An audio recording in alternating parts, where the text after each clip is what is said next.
Hello students, RRB group D examination లో general awareness సంబంధించి previous year question. Name of the element whose electronic configuration is 286 అని ఇచ్చాడు. Electronic configuration 286 అన్నాడంటే total number of electrons అని అర్థము. Total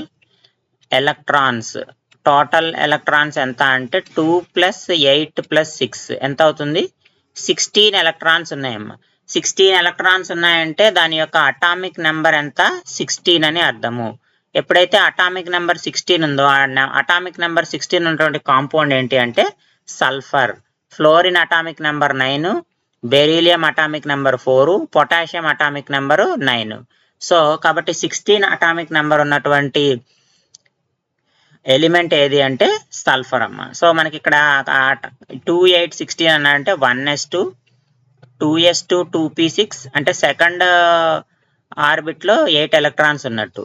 అలాగే 3s2, 3p4 అంటే third orbit లో 6 ఎలక్ట్రాన్స్, 8 ఎలక్ట్రాన్స్, ఫస్ట్ ఆర్బిట్ లో 2 ఎలక్ట్రాన్స్ ఉన్నట్టు. సో టోటల్ గా 16 ఎలక్ట్రాన్స్. సల్ఫర్ యొక్క ఎలక్ట్రానిక్ కాన్ఫిగరేషన్ ఇది. సో కాబట్టి option D is the correct answer.